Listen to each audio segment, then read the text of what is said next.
Selenius တက်မှာတော့1952ခုနှစ်ရဲ့ New York မြို့အားတကယ်ကိုမှဆူညံလွတ်လာပါတယ်။လမ်းမတွေရဲ့ပေါ်မှာကောင်းကြီးတွေတစီစီနဲ့လူတွေကလည်းကိုလုံးနဲ့ကိုရှုံနေကြတာပေါ့လေ။အဲ့ဒီရဲ့မြို့ရဲ့လူစီကားတဲ့လမ်းတောင်တစ်ခုမှာဦးလေးဖြစ်သူမာရီပိုင်ဆိုင်နဲ့ဖနက်ဆိုင်လေးတစ်ဆိုင်ကရှိပါတယ်။အဲ့ဒီရဲ့ဆိုင်မှာလှုပ်နေတဲ့မာတီဆိုတဲ့လူငယ်လေးကတော့တကယ်ကိုမှထူးခြားတဲ့သူပါပဲ။သူကတော့ဖနက်ရောင်းရတာကိုဝါသနာပါတာထက်ဖနက်တွေကိုကြည့်ပြီးလူတွေရဲ့ဇယိုက်ကိုဖက်ရတာကိုပို့ပြီးတော့သဘောကျပုံလေးရပါတယ်။သူဖနက်တစ်စုံကိုအယောင်တင်နေတဲ့ပုံကအနုပညာရှင်တယောက်ကပကြီးဆွဲနေခဲ့တယ်လို့ပါပဲ။တကယ်ကိုမှတည်သက်လှပလုံးပါတယ်။ဒီနေ့မှာတော့ Rachel ဆိုတဲ့မြို့သမီးတယောက်ကဆိုင်ထဲကိုလှပတင်းတွယ်စာဝင်လာခဲ့ပါတယ်။သူမရဲ့ကြီးတွေကတခုခုရှာနေခဲ့တယ်လို့ပါပဲ။မာရီကတော့သူမကိုမြင်မြင်ချင်းမှပဲမှတ်မိသွားခဲ့ပါတယ်။မင်းကဟိုတကာကဖနက်လာဝဲတဲ့သူမဟုတ်ဘူးလားဆိုပြီးခင်မင်းစရာပြုံးနဲ့နှုတ်ဆက်လိုက်ခဲ့တာပေါ့လေ။ Rachel ကတော့အံ့ဩသွားခဲ့ပြီးရှင်ကမှတ်မိနေကြတာပဲလား။ကျမရဲ့ဖနက်အဟောင်းလေးကဒီမှာမိကြံခဲ့လို့လာမိတာပါလို့ပြန်ပြီးတော့ပြောပြခဲ့ပါတယ်။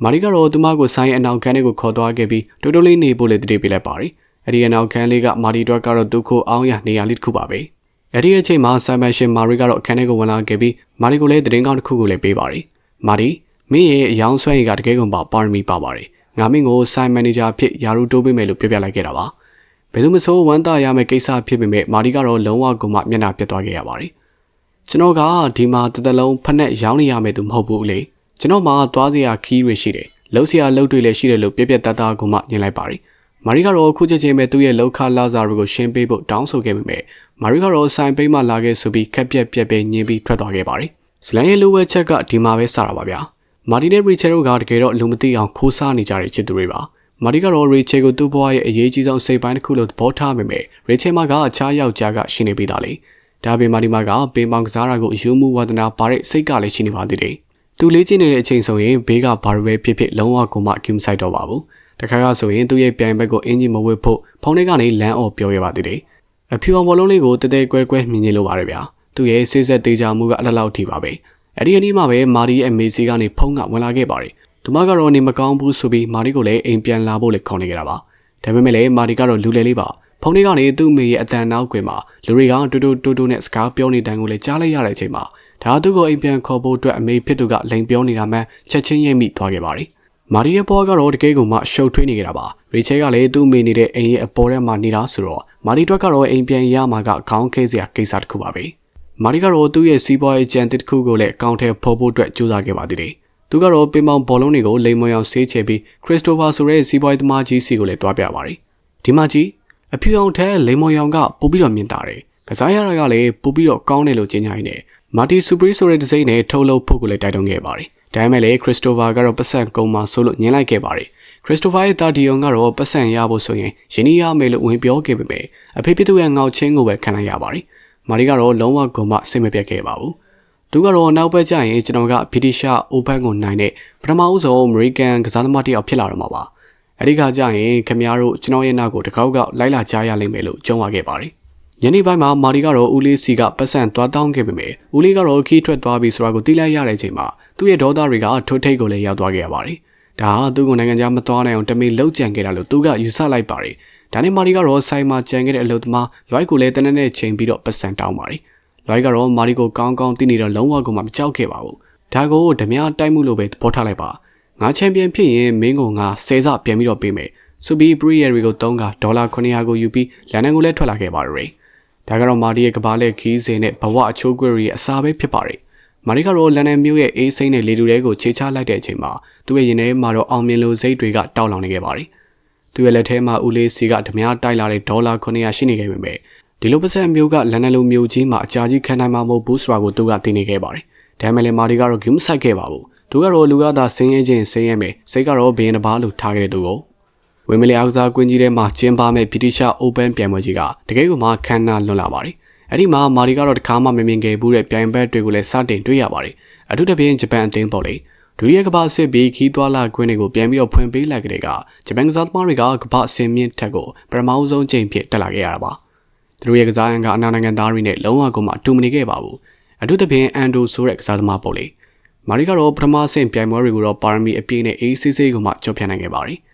ဒါပေမဲ့လည်းသူကတော့အန်ဒိုရဲ့ကစားကွက်ကိုဘေးကနေထိုင်ကြည့်လိုက်တဲ့အခါမှာတော့လုံးဝကိုမှမင်တက်သွားခဲ့ရပါတယ်။အန်ဒိုကင်ထားခဲ့တဲ့လက်ခက်ကတာမန်တသားလက်ခက်မဟုတ်ပင်နဲ့အမြုပ်ပါတဲ့လက်ခက်ဖြစ်နေကြတာပါ။အဲဒီရဲ့လက်ခက်နဲ့ရိုက်လိုက်တဲ့ဘောလုံးတွေကလေထဲမှာဝဲပြန်ပြီးခံမန်းရခလွန်လာပါတယ်။မာရီကတော့စိတ်ထဲမှာ ငါကမာတီဆူပရီမေငါ့ကိုဘယ်သူမှမနိုင်စေရဘူးလို့ကိုအားပေးနေခဲ့ပေမဲ့အတွင်းစိတ်ထဲမှာတော့စိုးရိမ်စိတ်ကလေးကနည်းနည်းဝင်လာခဲ့ပါတယ်။ပြန်ပွဲရဲ့ကြားထဲမှာမာတီကတော့နေစရာနေရာအတွက်ပြဿနာတက်နေခဲ့ပါတယ်။အပြည်ပြည်ဆိုင်ရာစပွဲတင်တင်းနစ်အဖွဲ့ချုပ်ဥက္ကဋ္ဌမစ္စတာဆက်တီကသူ့ကိုစုပ်ပြတ်တက်နေတဲ့အဆောင်တစ်ခုမှပဲထားခဲ့တာကိုမာတီကတော့ဒါကိုလုံးဝကိုမှလက်မခံနိုင်ခဲ့ပါဘူး။သူကကျွန်တော်ကကမ္ဘာအဆင့်ကစားသမားကျွန်တော်ကိုရီစီဟိုတယ်လိုနေရာမျိုးမှာပဲထားရမယ်လို့တွားပြောခဲ့ပေမဲ့သူကတော့ညှင်းခံလိုက်ရပါတယ်။ဒါပေမဲ့လေမာတီဆိုတာကလူလေးပါဗျာသူကတော့ Race Hotel တွေကိုအဝယ်စားတက်ရဲရဲနဲ့ရောင်ရောင်မောင်းမောင်းဝင်သွားခဲ့ပြီးအဲကနေမှလည်းထိုင်နေခဲ့တဲ့သတင်းတောက်တွေကိုစတင်ပြီးတော့ဆွဲဆောင်ခဲ့ပါတယ်။မာရီကတော့သတင်းတောက်တွေရဲ့ရှေ့မှာသူ့ရဲ့ဘဝအဆက်ကြောင်းကိုတကယ်ကိုမှလွမ်းစရာကောင်းတဲ့ဇလန်းတစ်ပုတ်လိုလှုပ်ကြံပြီးတော့ပြောပြခဲ့ပါတယ်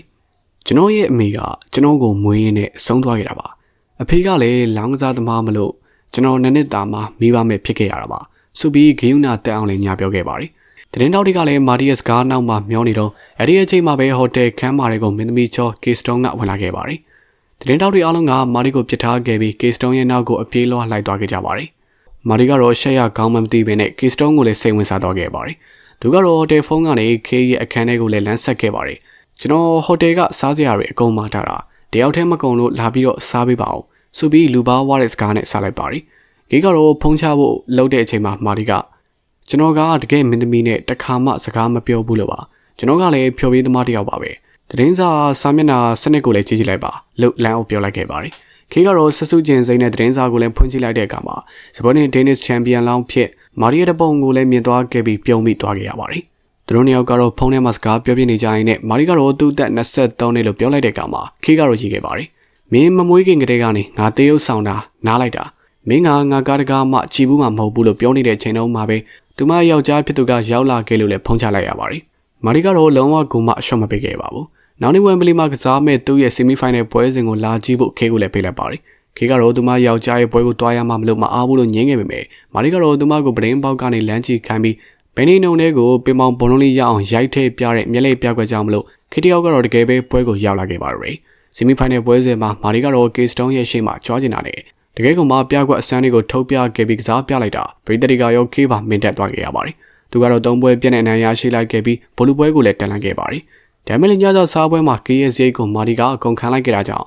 KS ယောက်ျားမီဒန်နဲ့ထိတ်တိုက်တွေ့ဆုံခဲ့ပါတယ်။မီဒန်ကတော့ဒေါသထွက်နေခဲ့ပေမဲ့မာရီကတော့အေးဆေးပါပဲ။သူကတော့မီဒန်ကိုဂျပန်ရဲ့လက်ခက်ကင်ပြီးဖြစ်တဲ့ဖန်ဟိုရာအကြောင်းကိုရှင်းပြခဲ့ပြီးဒါကိုစီးပွားရေးမှာဘလို့သုံးလို့ရတဲ့အကြောင်းကြံပေးလိုက်တဲ့အခါမှာမီဒန်ကတော့မာရီရဲ့ပါနံမှုကိုလည်းစတင်ပြီးတော့သတိထားမိသွားခဲ့ပါတယ်။အဲ့ဒီအညာမှာပဲကင်းနဲ့မာရီတို့ကတော့ဟိုတယ်ခန်းထဲမှာအတူတူချိန်ကုန်ဆုံးခဲ့ကြပြီးမာရီဘွားရဲ့ပျော်ဆုံးချိန်လေးတစ်ခုကလည်းဖြစ်လာခဲ့ပါတယ်။ဒါမဲ့လည်းဒီရဲ့ပျော်ရွှင်မှုတွေကခေတ္တခဏတာပါပဲ။နောက်နေ့ဘောလုံးပွဲမှာမာရီရင်ဆိုင်ရမှာကကြောက်စရာကောင်းတဲ့ဂျပန်ကစားသမားအန်တိုဖြစ်နေတာကြောင့်ပဲဖြစ်ပါတယ်။ဘောလုံးပွဲနေ့ကိုရောက်တဲ့အခါမှာဝင်မလေးအားကစားကွင်းကြီးတစ်ခုလုံးကလည်းလူတွေနဲ့ပြည့်နေသွားခဲ့ပြီးလေတို့ကတော့တင်းမှလို့အကြောက်တနောက်မှကြားရမှာတက်ပါပဲ။မာရီကတော့သူ့ရဲ့နာမည်ကျော်မာတီဆက်ပရင်ဆိုတဲ့တစိမ့်ပါတယ်။အင်ဂျီကိုဝတ်ထားခဲ့ပြီးယုံကြည်ချက်အပြည့်ရှိနေပုံရပါတယ်။ဒါမဲ့လည်းတစ်ဖက်ကဂျပန်ကစားသမားအန်တိုကိုကြည့်လိုက်တဲ့အချိန်မှာအေးစိတ်နေတာပါပဲဗျာ။အန်တိုကတော့ဘေးဘက်ဝန်းကျင်ကစူညံတန်တွေကိုမကြားရရှာပါဘူး။ဒါမဲ့လည်းသူကတော့ဘောလုံးရဲ့တုံးခါမှုနဲ့စပွဲပေါ်မှာကြားရောက်တဲ့ရီတန်ကိုပဲအာယုံဆိုင်ပြီးတော့ကစားတတ်တာပါ။ပွဲစားတာနဲ့မာရီကတော့အန်အိုတုံးလို့တွားရပါတယ်။အန်တိုရဲ့ service တွေကမာတီတစ်ခါမှမကြုံခဲ့ဘူးတဲ့လေစားမှုတွေကပါနေကြတာကိုမာရီကတော့ဘောလုံးကိုပုတ်ထုတ်ဖို့ကြိုးစားတဲ့ချိန်တိုင်းမှာပဲဘောလုံးကတော့ကွင်းပြင်ကိုလည်းလွန့်ထွက်သွားခဲ့ရပါတယ်။အမတ်တွေကတော့ပြတ်သက်ကွာသွားခဲ့ရပါပြီ။မာရီကတော့ဒေါသတွေထပ်ပြီးသူ့ကိုယ်သူလည်းထိန်းချုပ်လို့မရတော့ပါဘူး။သူကတော့တဲတန့်ကြိုးစားနေခဲ့ပေမဲ့အန်တိုရဲ့မြို့ပါတဲ့လက်ခက်ကထွက်လာခဲ့တဲ့ဘောလုံးရှိန်ကိုမလိုက်နိုင်ခဲ့ပါဘူး။နောက်ဆုံးမှာတော့မာရီကအရှက်တကွဲနဲ့ပဲရှုံးနေသွားခဲ့ရပါတယ်။ရှုံးနေသွားခဲ့တဲ့အခါမှာမာရီရဲ့မာနကပေါက်ကွဲသွားခဲ့ရပါတယ်။သူအန်တိုကိုပြန်ကစားဖို့အော်ဟစ်တောင်းဆိုခဲ့ပြီးကွင်းထဲကမိုက်ပုံးကိုလည်းလွန်ပစ်ခုံတွေကိုလည်းကန်ကြောက်ပြီးရွှေတူတူတကောင်လိုပဲပြစ်မှုခဲ့ပါတယ်။ပရိသတ်တွေကလည်းသူ့ကိုလောင်းပြောင်းခဲ့ကြတာပေါ့။ဂျပန်မှာတော့အန်တိုကအမျိုးသားသူရဲကောင်းဖြစ်သွားခဲ့ပြီးမာရီကတော့လန်ရဲ့လမ်းမာရီပေါ်မှာအယူတယောက်လိုကျဲခဲ့ရပါတယ်။မာရီကပါရီကိုထွက်ပြေးလာခဲ့ပြီးအဲ့ဒီမှာမီတန်နဲ့လည်းပြန်ပြီးတော့တွေ့ခဲ့ပါတယ်။မီတန်ကတော့စီးပွားရေးသမားပီအခွင့်အရေးကိုလည်းမြင်ပါတယ်။သူကတော့မာရီကိုမင်းနဲ့အန်တိုရဲ့ပြန်လည်ကစားပွဲကိုလူတွေကကြည့်ချင်နေကြတာ။ငါတို့ပြပွဲတစ်ခုလုပ်ကြရအောင်ပါ။မင်းကိုဒေါ်လာ1000ပေးမယ်။ဒါပေမဲ့လည်းမင်းကအန်တိုကိုအရှုံးပေးရမယ်လို့ကန့်လန့်ခဲ့ပါတယ်။မာရီကတော့ချက်ချင်းဆိုသလိုပဲငင်းလို့လိုက်ခဲ့တာပါ။ငါကသူ့ထက်ဂရေကရာကရုံးကတဲ့အကုန်သားပါတယ်။ငါ့ကိုသူ့ရဲ့လက်ခက်ကနိုင်သွားခဲ့တာပါ။ငါပါရမီကနိုင်တာမဟုတ်ဘူးလို့ပြောပြီးတော့ထွက်လာခဲ့ပါတယ်။ပတ်စံလည်းမရှိနေစရာလည်းမရှိတော့တဲ့မာရီကဟာလန်ဂလိုထရိုတာဆိုတဲ့ဘတ်စကတ်ဘောအသင်းတော်ကိုလိုက်ခဲ့ပြီးဂျားပြက်ဖြောပြီးသမားဖြစ်အလုံးဝင်လုပ်ရပါတယ်။ပေမာမော်လုံးအနေနဲ့လူပြက်လူလုံးမျက်လေးဆရာလူလုပ်ပြီးပရိသတ်တွေကိုလည်းရေအောင်လုပ်ရတာပေါ့လေ။ အရင်ကတော့မာတီဆူပရေးလို့ကြွေးကြော်ခဲ့တဲ့သူ့အတွက်ကတော့ဒါတကယ်ကိုမှတိတ်ခါကြစရာလို့တခုပါပဲဒါပေမဲ့လည်းသူကဒီအလုပ်ကနေရတဲ့ပတ်စံလေးကိုစုပြီးနယူးယောက်ကိုလည်းပြန်ဖို့ပြင်ဆင်ခဲ့ပါတယ်နယူးယောက်ကိုပြန်ရောက်တဲ့အခါမှာမာတီကတော့သူ့ရဲ့မေးစီကိုအရင်ဆုံးသွားခဲ့ပါတယ်သူခိုးယူသွားခဲ့တဲ့ပတ်စံတွေတက်အပြည့်ရှိတယ်လို့ခံစားနေခဲ့ရတာကြောင့်အမေဖြစ်သူကလည်းအေဂျစ်ကပရီမစ်ကြောင့်တုံးလေးတုံးကိုလက်ဆောင်ပေးခဲ့ပါတယ်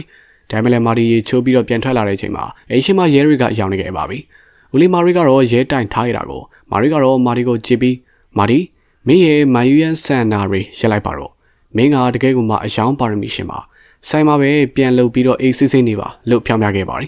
ဒါပေမဲ့လည်းမာရီကတော့လုံးဝကိုမှလက်မခံခဲ့ပဲနဲ့ပရင်းပေါက်ကနေခုန်ချပြီးထွက်ပြေးသွားခဲ့ပြန်ပါတယ်သူကတော့ပြေးစရာရှာနေနဲ့ရီချဲစီကိုလည်းရောက်သွားခဲ့ပါတယ်အဲ့ဒီမှာတော့မာရီရဲ့ဘွားကိုပြောင်းလဲစေမဲ့သတင်းစိုးဒါမှမဟုတ်သတင်းကောင်းတစ်ခုကိုလည်းကြားလိုက်ရပါတယ်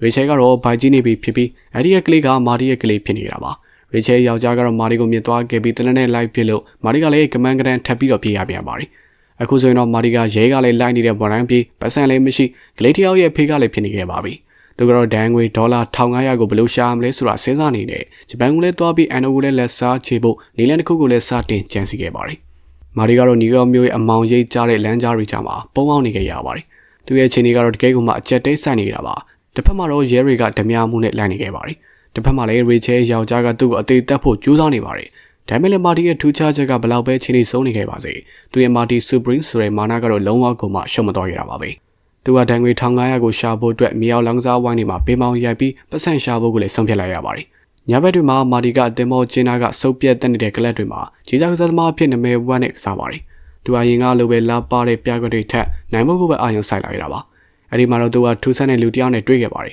အဲ့ဒီလူကတော့မီတန်ရဲ့လူယုံတစ်ယောက်ပါပဲမီတန်ကတော့မာတီကိုမျက်ချင်းမပြတ်စောင့်ကြည့်နေကြတာပါမီတန်ကတော့မာတီကိုသူ့ရဲ့ဆိုင်ကြီးစီကိုခေါ်သွားခဲ့ပြီးအပေးယူတစ်ခုကိုလည်းထပ်ပြီးတော့လုပ်ပါတယ်မာတီမင်းမရွေးချယ်စရာမရှိဘူးမင်းထောင်ထဲသွားမလားဒါမှမဟုတ်ငါနဲ့အတူဂျပန်ကိုပဲလိုက်မလားလို့မီတန်ကတော့မေးခဲ့ပါတယ်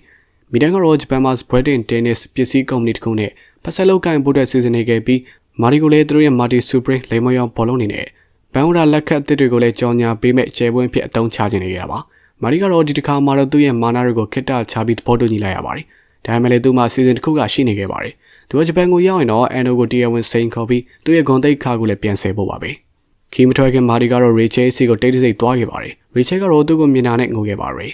မာတီရှင်ကကလေးတယောက်လိုပဲဘယ်တော့မှအရွယ်မရောက်နိုင်ဘူးလားလို့မေးခဲ့ပါတယ်မာတီကတော့သူမကိုပတ်စံအချို့ပေးခဲ့ပြီးငါပြန်လာရင်မင်းနဲ့ငါကလေးအတွက်ကဘာကြီးကိုဝယ်ပေးမယ်လို့ကတိပေးခဲ့ပါတယ်ဒါမာတီရဲ့ပြောကြည့်တဲ့ဇယိုက်ဖြစ်ပေမဲ့သူ့ရဲ့မျက်လုံးတွေထဲမှာတော့အရင်ကထက်ပိုပြီးတော့လေးနက်တဲ့တန်ရုံးစင်ကျိုးတွေကိုမြင်တွေ့နေရပါတယ်မာတီကအခုချိန်မှာမီတန်ကေစတုံးလုံးနဲ့အတူဂျပန်နိုင်ငံတိုကျိုမြို့ကိုလည်းလေနဲ့ထွက်ခွာလာခဲ့ပါတယ်လေမမခေကမာတီကိုတစ်ချိန်လုံးအကဲခတ်နေခဲ့ပါတယ်သူမကတော့မာတီရဲ့ပါရမီကိုမပြောတယ်လို့မာတီရဲ့ခေါင်းမာမှုကိုလည်းစိုးရိမ်နေတာပါ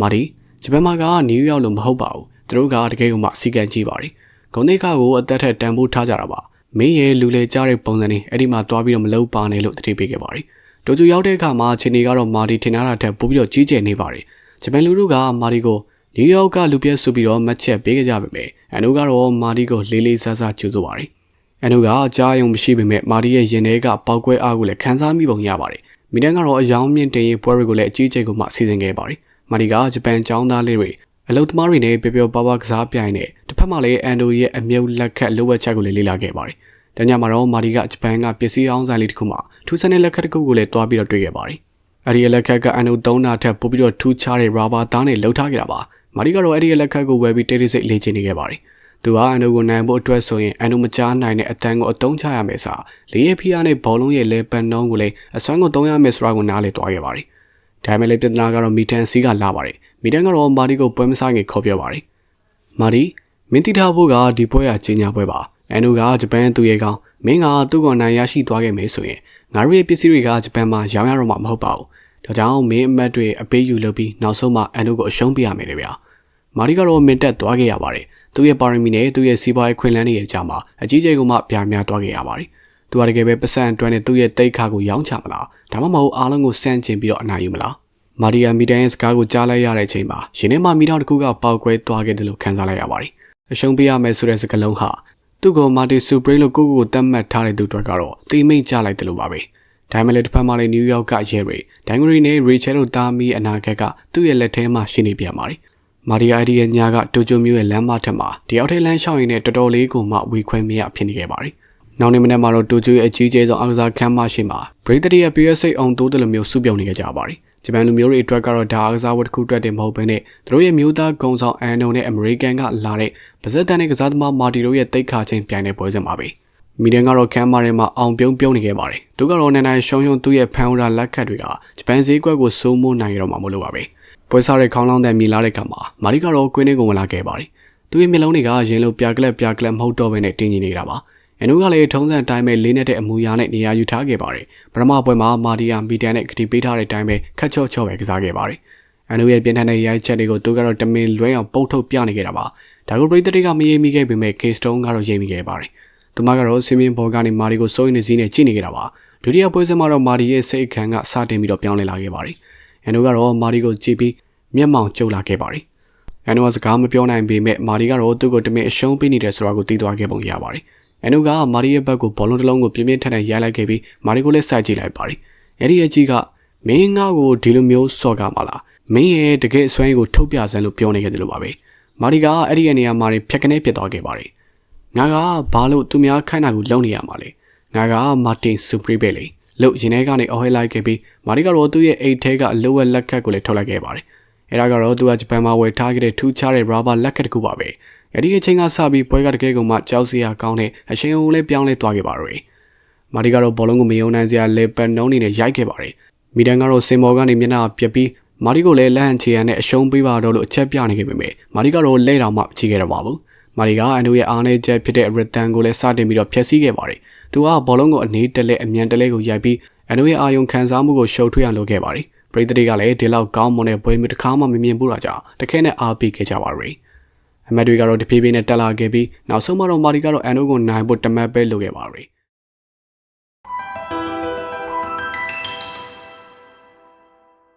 လာနိုင်ကြတဲ့အချိန်မှာတော့မာတီကနယူးယောက်မြို့ကိုပြန်လဲအခြေချခဲ့ပါတယ်အဲ့ဒီနောက်မှာတော့သူကအလွန်တွေးကျင်နေခဲ့တဲ့ရီချယ်စီကိုသွားခဲ့ပါတယ်ရီချယ်ကတော့သူမရဲ့ကလေးလေးကိုချီပြီးအိမ်ရှိမှာထိုင်ဆောင်နေတဲ့ကိုမြင်လိုက်ရတဲ့အချိန်မှာမာတီရဲ့မာနာရီကအကုန်ကြီးပြောကျသွားခဲ့ရပါတယ်သူကဒူထောက်လိုက်ခဲ့ပြီးကလေးလေးရဲ့လက်ကိုလည်းကန်လိုက်ခဲ့ပါတယ်ငါပြန်လာပြီရီချယ်ငါရဲ့ကဘာကြီးကိုတော့ဝယ်မလာနိုင်ခဲ့ဘူးဒါပေမဲ့လည်းမင်းတို့သားမီးတွေအတွက်လုံခြုံတဲ့နာဂတ်တစ်ခုကိုတော့ငါယူလာနိုင်ခဲ့ပြီလို့တိုးတိုးလေးပြောပြလိုက်ခဲ့ပါတယ်ရီချယ်ကတော့ဘာမှပြန်မပြောခဲ့ဘဲနဲ့မျက်ရည်တွေနဲ့သာမာတီကိုလည်းပြုံးပြနေခဲ့ပါတယ်သူကတစ်ချိန်ကမာတီစူပရင်းဆိုတဲ့နာမည်နောက်ကိုရေမူမူလိုက်ခဲ့ပေမဲ့အခုကတော့သူကတကယ်ကိုမှပြီးဆုံးတဲ့လူတစ်ယောက်ဖြစ်နေရပါပြီ1952ခုနှစ်ကဖနက်အယောင်စီးလေးမာတီကအခုကတော့ကမ္ဘာအားကစားသမိုင်းမှာဘယ်တော့မှဖျောက်ဖျက်လို့မရနိုင်တဲ့ပြိုင်မကိကျော်မတယောက်ဖြစ်ခွန်ယူစွာနဲ့ဇလန်လီကတော့ပြီးဆုံးသွားခဲ့ပါရယ်ခင်ဗျာဒီ recap ကိုကြည့်ပြီးကြိုးရှိစေမယ်လို့လည်းမျှော်လင့်ပါတယ်ဒါကြောင့်အဆင်ပြေတယ်ဆိုရင် Stone Novel Recap Channel လေးကိုလည်း Subscribe လုပ်ထားပြီးတော့ဘေးကခေါင်းလုံးလေးကိုလည်းနှိပ်ထားပေးကြပါအောင်ဗျာအားလုံးကိုကျေးဇူးတင်ပါတယ်ဗျာ